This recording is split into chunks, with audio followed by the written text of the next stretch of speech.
My name is Jack. I'm a volunteer ranger stationed out in a nowhere patch of Appalachia the map doesn't bother labeling.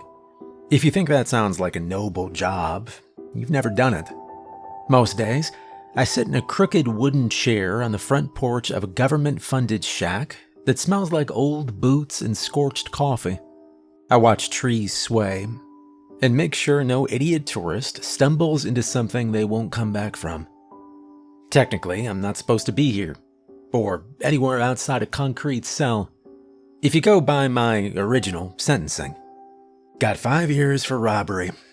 No gun, no hostages, just bad choices and a friend with worse ideas. The judge called me a cautionary tale. Said I should use the time to think real hard about who I want to be. The Institute gave me an alternative. They needed bodies out in the red zones, and I had the right mix of dumb and desperate.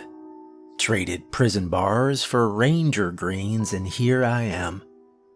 The cabin's got power, barely. Coffee runs 24/7 from a cracked percolator with a mean streak. We've got a working radio, some old maps, and a corkboard full of tacks and yarn lines that don't make sense unless you have been here a long time. A delivery guy from the valley brings us pizza when the road's clear. The place that hired me doesn't advertise when it needs somebody. Apparently, they call it the Institute. Never heard of it, but it exists. And out here, it's the only reason the mountains haven't swallowed the town's whole. People don't know it, but monsters are real. Not movie monsters with catchphrases and theme music. Real ones. The kind with too many joints in the wrong places. Or no face. They live past the fog line, and they don't like being watched. Me and Roger, we're what you get before the real hunters show up. We tag the creatures when we can, track migration patterns, warn hikers off with fake trail closures and wildlife signs. Every now and then, we radio it in, and somebody with better weapons and worse bedside manner comes through to clean up. Roger's my supervisor. Older than dirt, just as bad-tempered. Been doing this job since before I was born, I think. He knows all the rules, including the ones they don't write down anymore. Talks like someone filed his voice with a rasp and then glued it back together wrong. He's got one hip that clicks when he walks, and a theory about how all pizza went downhill after 1998. We fight about toppings more than protocol. But he's decent. Calls me son sometimes without meaning to, and I don't correct him. Roger's name isn't on the door, but it might as well be. He's been running this outpost longer than some of the trees have been standing. First time I met him, he told me 2 things. 1, coffee's always free. And 2, he doesn't tolerate whining, and I respect that. He's in his 50s, looks older though. Acts younger.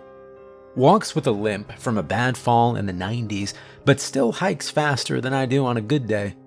Keeps a radio clipped to his belt like it's part of his body. Doesn't use it unless he has to. He believes in eyes, not electronics. He doesn't smile much. His laugh sounds like gravel getting dragged across concrete. He chews mints instead of smoking, drinks coffee black as tar, and still reads printed reports even though I keep showing him how the tablet works. Calls it witchcraft and goes back to his clipboard. Despite all that, he is very sharp. Sharp enough to train rookies, fix a busted perimeter alarm, and tell the difference between a bobcat and a monster by the spacing in the tracks. He's been with the Institute since before they were official. He calls it the job like it's the only one that's ever mattered. I guess for him it is. Speaking of, the Institute is a lot more widespread than I initially thought it was. Most people just don't know it exists. Started quiet. Small teams, scattered bases, all operating in secret. The kind of secret where if you know about it, you're either part of it or something's gone very, very wrong. These days, it's a little more organized. Still hidden, still serious, but there's structure now. Divisions, clearance levels, training manuals. Still, no public website or HR department, but that's not the kind of place this is. Their job, and now ours, is simple in theory.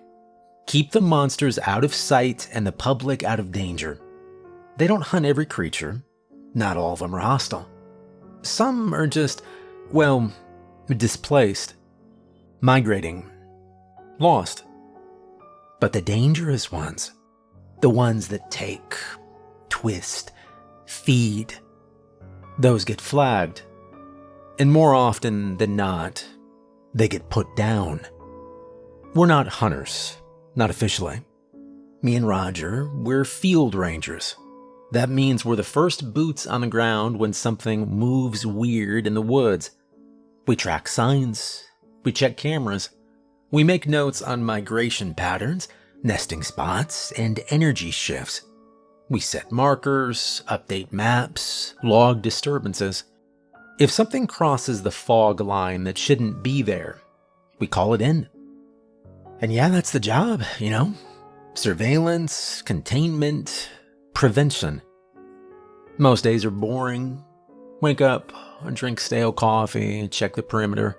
Then we go through our rounds, walking the trails, reading data from motion sensors, and replacing broken camo netting. If it rained, we look for unusual tracks. If it didn't, we check for dried ones. Once in a while, we find something worth calling in. A deep gouge in a tree trunk too high for a bear. A pile of feathers arranged in a spiral. Missing hikers found in a ditch with all their blood drained and only their index finger missing. Those are the busy days, the bad days. Our cabin's small. One long room with bunks and a heater that clicks when it's cold. A shared bathroom. A common area with the usual maps, files, old trail guides, a beat-up first aid kit. We've got a backup generator, but the power grid out here is good enough most weeks. No Wi-Fi, just a landline that goes straight to the regional field office and a shortwave radio for backup. There's a porch with a lookout scope and a rusted bench that creaks when you sit on it. The view's good. On a clear day, you can see down into the red zone. The trees don't look different from here, but we know better. I've learned to listen to Roger. He says if the birds go quiet too fast, pack up and leave. If your flashlight flickers when the batteries are new, leave it behind. And if you find footprints with toes pointing backward, don't follow them. I started writing this down to make sense of things. Not for a book deal or some report to hand in, just for me. The days, they blend out here. The rules are strange. Sometimes you need to see the words to believe the memories are real. I figured if I kept it all in my head, it'd rot there. So this is my journal now. A way to track what's happened, what I've seen, what I still don't understand. I've got stories, plenty of them. Some I wish I didn't. But they're mine. And if I don't write them down, no one will. My name is Jack, and I'm a volunteer ranger in the Appalachia. These are my stories. Alright, story number 1. I remember the first time I ever saw a monster. A real monster. You never forget the first time you see one. Mine was a ridgeback crawler. Long as a sedan, maybe longer. Skin looked like wet bark, like something peeled off a tree and left out too long in the rain. Didn't move right. All bent limbs and slow shifts. We found it early one morning, about a mile off trail. A storm had come through the night before, knocked over half the ridge. Trees down everywhere. Mud thick enough to eat your boots. Roger spotted it first. We were cutting through a narrow path when he stopped short, held a hand up. "Don't move," he said. I followed his line of sight.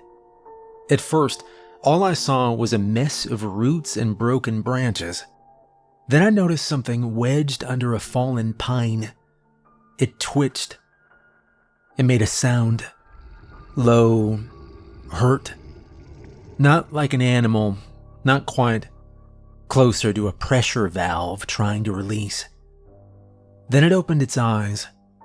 Yellow, no pupils. They didn't blink, just stared, slow and wide. "What is that?" I asked. Roger squatted near it, careful to keep his weight back. "That's a crawler. Ridgeback, by the look of it," he said. It tried to pull itself free, but the tree was too heavy. Its back was arched wrong, like the weight had cracked something inside. I took a step closer, hand on the sidearm the Institute issued me. "Don't shoot it," Roger said without even looking at me. "It's moving," I replied. "It's dying, and the Institute doesn't pay for panic fire," he replied. I kept my hand on the grip, but I didn't pull it. The monster stared at us as a thick black liquid leaked from its mouth. The smell was awful. Part roadkill, part gasoline. "What's it doing here? Aren't they supposed to stay north?" I asked. Roger nodded. "Yeah, usually. But things have been drifting lately. Same reason we had trolls show up east last season." He stepped back and dug into his pack, pulled out a small leather-bound book with a rubber band around it, tossed it to me. "Here, catch." I opened it. The pages were water-warped and dog-eared, notes scribbled in pen and pencil, some in different handwriting. Rough sketches, field notes, little maps. It looked like a monster hunter's Bible, except beat to hell and probably older than me. "This yours?" I asked. He shook his head. "It used to be mine. Belonged to a hunter before that, and another before her. And now it's yours." I flipped through it. Everything was categorized by region. Northern woods, valley basin, river caves. Each section had entries for known monsters. Some just had a name and a one-line warning. Others had paragraphs, full reports. The Ridgeback crawler was in there, sketched sideways with a red X across the spine. I ran my finger down the list. "Says they don't usually travel solo," I said. "They don't. So it's best we get a move on," he replied. I tore a fresh page from the back of the book, flipped to the crawler entry, and began writing. Added the time, location, condition, behavior. Then I sketched the angle it was trapped at, just rough lines. Penciled in notes about the fluid leaking from its mouth. We radioed it in once we were sure it wasn't going anywhere. The Institute sent a tagging team the next morning. 3 guys in sealed suits with tranquilizers, scanners, and a truck built like a mobile freezer. They didn't talk much, just tagged it, logged the location, and hauled it off under heavy restraints. I learned a lot more about monsters after that. Crawlers, especially. You see, crawlers don't kill clean. They don't go for the throat like a wolf or crush like a bear. They take their time. They drag. They break joints first. They move fast when they want to, low to the ground, all elbows and speed. They'll scale trees to wait, drop on you from above, or slither under brush for hours without making a single sound. You don't hear them until they're already touching you. Roger once told me a crawler wiped out a whole trail crew on the North Line. 5 guys.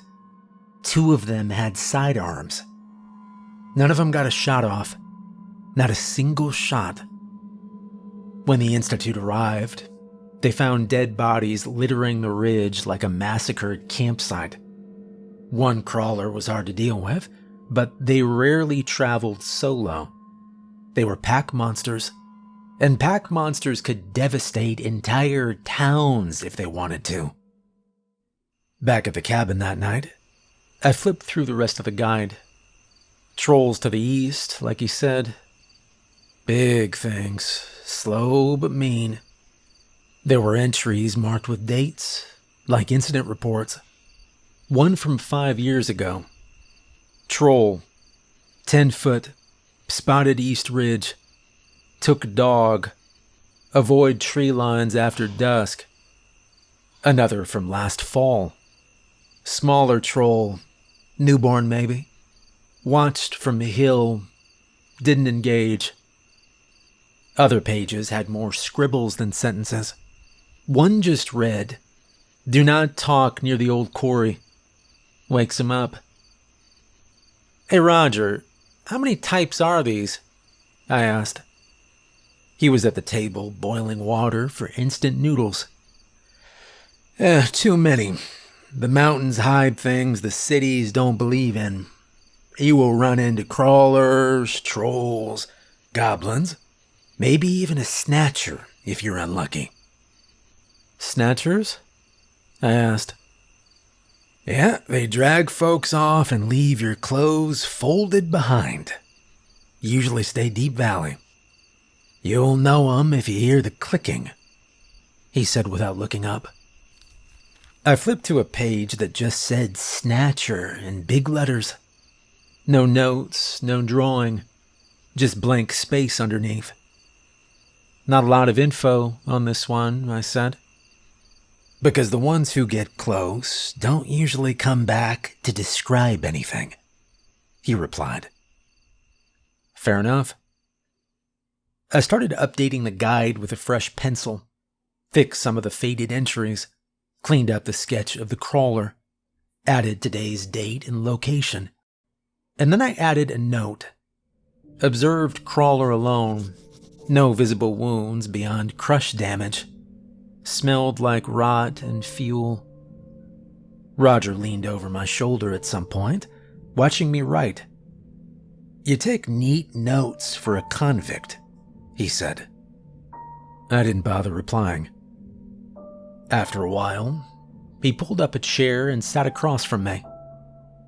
"They all hunt for food, you know. Every single one of them." "Even trolls?" I replied. "Especially trolls. Flesh is flesh. And once they get a taste for human, they always come back. Doesn't matter how far they wander." "Why us, though?" He shrugged at that. "They like the taste. Easy prey." He stirred his noodles and kept talking. "You ever notice how we walk through the woods with our heads down? Youngsters looking at their phones, snapping pictures. That's why they hunt us. We don't look up. We're never aware of where we are. Our survival instincts are pretty low for a species as a whole, nowadays especially," he explained. I didn't say anything, just wrote it down. When I looked up again, Roger had gone quiet. He was staring out the window with that long, empty stare he gets sometimes, the kind that tells you he's seeing something you don't. I put the guidebook away and sat back. Outside, the wind moved through the trees slow and steady. I remember thinking it sounded like something big breathing down on us. Story 2. Well, that was the story about the first time I saw a monster. Saw plenty more after that, but crawlers will always be burned into my brain. After that, Roger figured it was time to earn my stripes. Seeing one is one thing. Getting close enough to touch one, that's a whole different game. And that brings me to the first time I had to tag a monster. Tagging is the most important part of the job, even if it's the part nobody brags about. It's not glamorous, it's not heroic. It's crawling through dirt and praying whatever you're tracking doesn't suddenly decide it's hungry. The Institute keeps files on every monster they know about. Species, habits, sightings, behavior shifts. But that data doesn't just appear. Somebody has to gather it. That's where we come in. Rangers, tour guides, whatever name they give us, it doesn't matter. We're the ones out here tagging things, while the lab coats stay warm and dry back at the base. Sometimes the rookie hunters get sent out here for tagging too. But those guys are the firepower. Guys like me are the taggers. The job means getting very close. Close enough to identify the species, slap on a tracker, and get out without losing your face. The Institute sorts the monsters by color code. Blue for docile, harmless unless provoked, like fairies, mermaids, and a few species of giants. Yellow for unpredictable. Mood can shift fast, and they tend to break patterns, like goblins who can be bargained with, or witches, and some species of ogre. Red is for hostile. If you see one, you probably don't walk away from it. These are the vampires and most giant sea monsters. My first tag was a code yellow, a mossback. Ugly thing. Walk like a deer that had never figured out how legs were supposed to bend. Looked like driftwood covered in moss, with patches of fungus stuck along its sides. Almost beautiful if you didn't know what it was. We found it under a covered bridge 2 valleys west of camp. Locals had reported weird smells and animal bones showing up near the water. The Institute flagged it for survey, and Roger brought me along. Well, you're up. Think of it like tagging a cow, but the cow might decide to rip your face off, he said, sliding the tracker into my hand. We waited until sundown. Mossbacks are nocturnal, and they like tight spaces, places that echo. Bridges are perfect for that. Sure enough, just past dark, we spotted it, crawling up the riverbed like it owned the place. 4 legs, low to the ground, didn't make a sound. Roger kept watch from the road, rifle across his lap.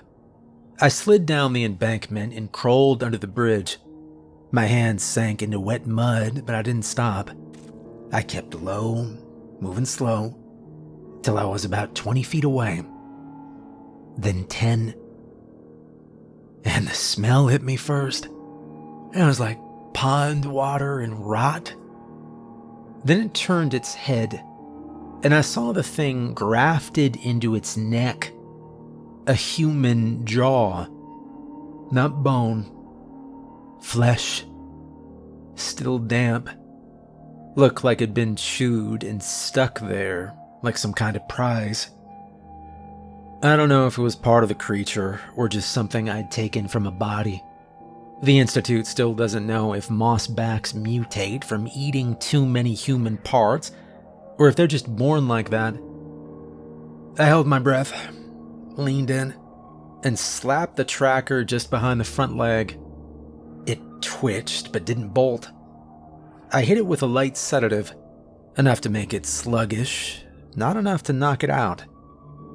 Roger's voice came over the radio. All right, tag clean, time to go. I backed out slow, boots sinking into the bank, and didn't stand up until I was back on the trail. We called it in, and the Institute sent a retrieval crew. They said the tag took, said the readings looked strange but consistent. I didn't ask what that meant. Roger handed me a clipboard and said, "Congratulations. You've officially poked something dangerous and lived to log it." That was my first tag.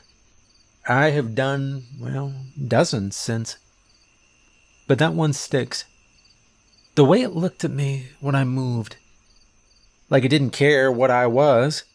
Just wondered how long I'd last if it felt like chewing. Alright, story number 3. The first time I met a hunter, I didn't even know what I was looking at. Up until then, hunters were a line item in the Ranger's handbook. I'd heard the name tossed around by Roger and a few other field guys. Always said in that way people talk about someone they both respect and fear, like myth wrapped in denim or old leather. But this guy just walked in off the trail one day like he was lost, and nothing about what happened after that felt normal. We were about halfway through our second shift when a call came in. Family reported missing kid on the Ridge Trail. 9 years old. Kid's name was Jameson. One minute he's picking flowers, next minute he's gone. Happens out here sometimes. Not always because of monsters either. But this one felt different. Roger and I were first to the scene. The parents were already at the station when we got there. Crying, shaking, barely keeping it together. Mom kept repeating the same thing over and over again. It took him. I saw it. It took him. When I asked what it was, the dad said the thing looked like a tree with arms, bigger than any man, probably 7 feet tall, and didn't respond to noise when the dad tried chasing after his kid. I exchanged a look with Roger, and he didn't have to say anything. I knew he was thinking troll. That was the part that didn't sit right. Trolls weren't supposed to be in these woods. Not this deep in Appalachia. Not this season. Then the door opened, and in walked a guy I'd never seen before. Didn't look like much. Rough around the edges, pack slung across his shoulder. But there was a calm about him that didn't match the chaos in the room.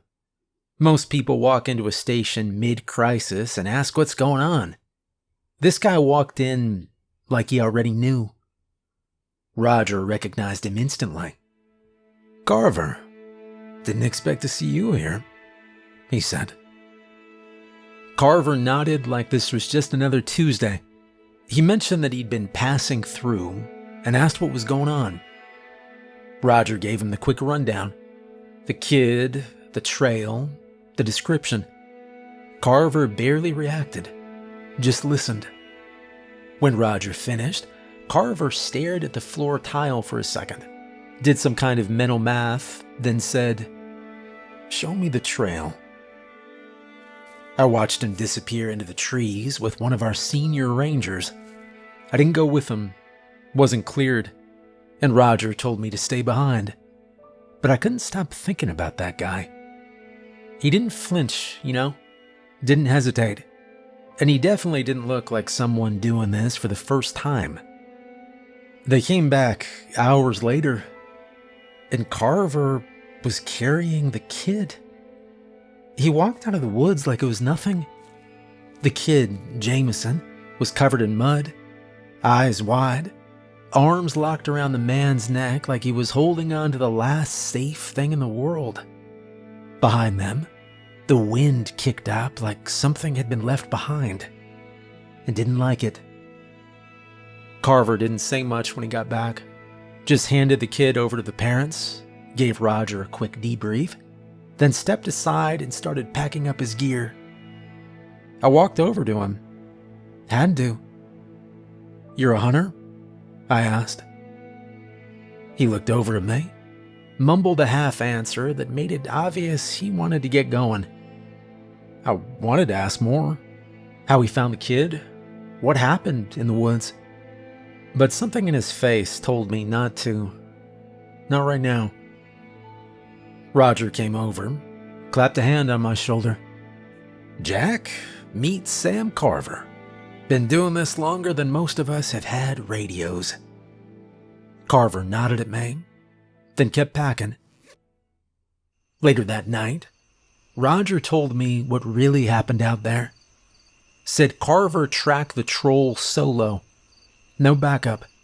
Followed it into the woods until he found the pit where it stashed the boy. Used a flare and a net lined with wolf's bane to disorient it. Got the kid out, tagged the creature, and walked home. And the part that really stuck, he wasn't even assigned to the case.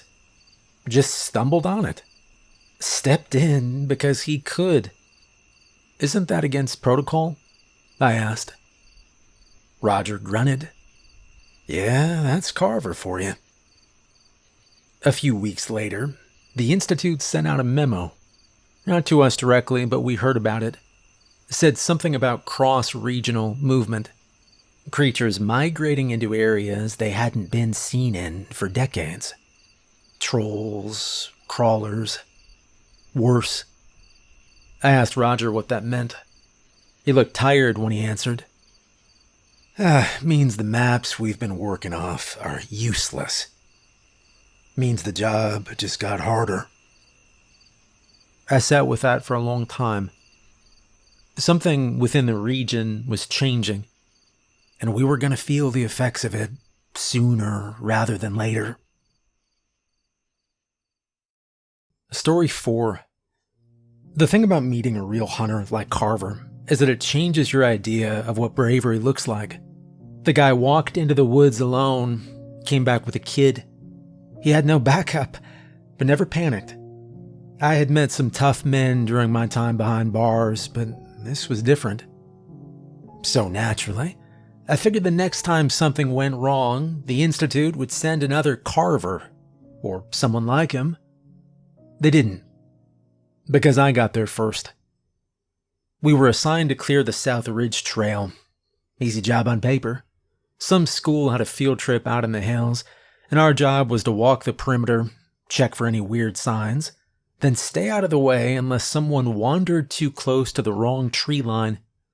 Babysitting duty, as Roger called it. It was calm at first. Blue skies. Bugs buzzing. Group of 4th graders getting excited about moss. I was halfway through sipping my 3rd cup of cold coffee when we got the call over the radio. Unit 7, we got a missing kid, the static radio said. Roger stiffened. Copy. Last known location? Roger asked. Yeah, marked by the big rock near Cooper's Ridge. He was with his group 1 second and gone the next, the voice on the radio said. We didn't waste time. Cooper's wasn't on the map anymore. It had been removed years ago. Too many sightings. Too much bad luck. The kind of place we usually tag with red string and avoid mentioning in casual conversation. Roger called it in. Protocol says you report missing minors near a red zone immediately and wait for the Institute team to arrive. They told us to sit tight. Help was 20 minutes out. I looked at Roger. He looked back. You're thinking about it, aren't you? He said. He's a kid? He nodded at that. All right. I'll cover you from the ridge. Take a flare. The trail down was narrow and steep. Lots of roots. Lots of places to fall if you didn't know where your feet were going. I found him crouched behind a rotting log, hugging his knees, shaking hard enough to rattle. He looked up when he heard me. His face was wet with tears and mud. Hey, kid, you're safe. Come on, I said. Then I saw it.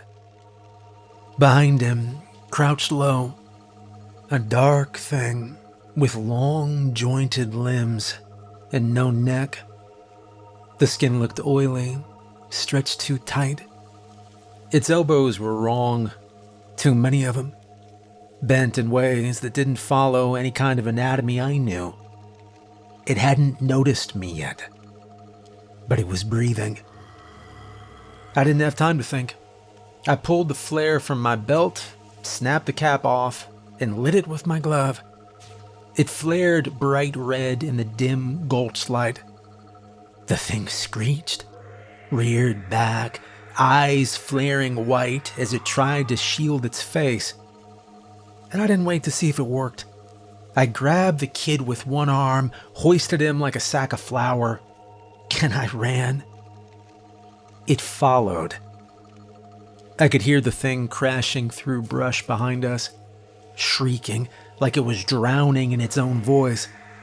Its eyes were still fogged from the light, but that didn't stop it from tracking. Its claws raked trees and rocks as it lunged after us. I didn't look back. We ran until I couldn't feel my legs.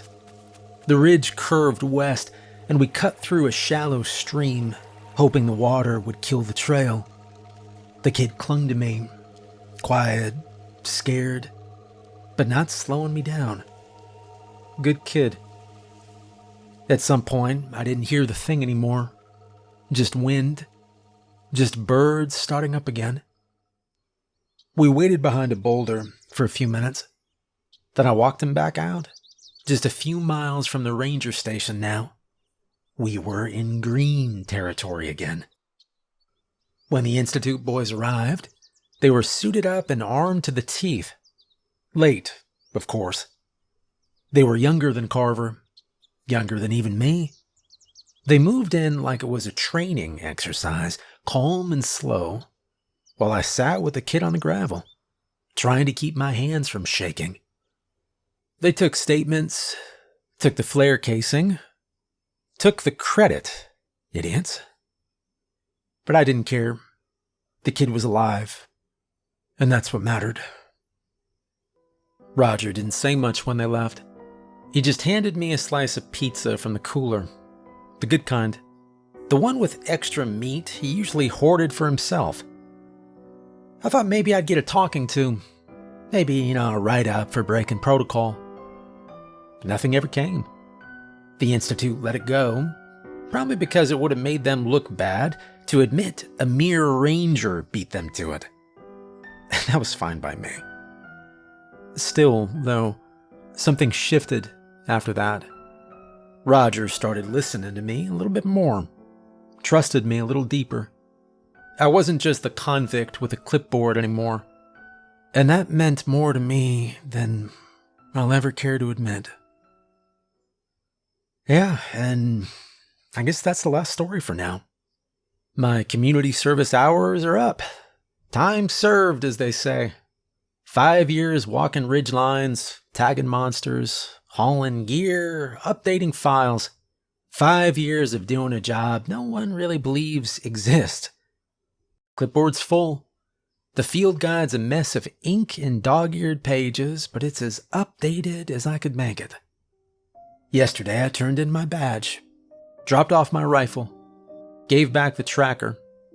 The Institute sent a clear envelope with a final report form and a release letter. Said I was free to go, just like that. Roger was waiting out front. When I came out of the cabin for the last time, he didn't say anything at first. Just handed me a mug of coffee and stood beside me while we watched the wind cut through the trees. And then he stuck out his hand. It was a hard shake, solid, firm enough to say goodbye, and heavy enough to mean something else too. Maybe it was respect, maybe a warning, maybe both. You got somewhere you're heading? I shrugged. I don't know yet. He nodded like that made sense. Well, the world's full of opportunities. I took a sip of coffee. It's also full of monsters. That got him to smile, just barely. Then he looked back at the trees. I'd be lying if I said I wasn't thinking about staying. You walk these woods long enough, you start to feel things. Like the mountains are watching. Like something out there knows your name. Maybe it's nothing. Or maybe the Institute doesn't really let anyone go. There's no official badge, no medal, just a long walk back down the mountain at a file somewhere that says my name and the words assignment complete. Still, I'm not sure I'm done. Not really. But for now, I'm heading out. If you're reading this, I'm going to assume one of two things. One, you stumbled across this journal by accident, in which case, close it now. Put it back where you found it. Walk away and never look at these woods the same again. Or two, you're someone like me. Maybe you screwed up somewhere back down the line. Maybe you're looking for something to give your life shape. If that's the case, you have got guts. This might be the best place for you. But if you're going to keep going, do yourself a favor, read the field guide, cover to cover. Make notes, cross things out, add your own. The Institute's official files are fine, but they don't breathe like a book that's been in the field. Learn how things move. Learn what they eat, what they fear, what they'll wait for. It'll save your life. Probably more than once. I don't know where I'm going next. Could be a diner in a small town. Could be another call from Roger. Maybe even a pizza place with bad floors and a good view. Doesn't matter. If we ever cross paths out there in the fog, you'll know me by the beat-up ranger jacket I wear. Roger let me keep it. Until then, watch the tree lines, check your corners, and keep moving. See you around. This is Ranger Jack, signing off.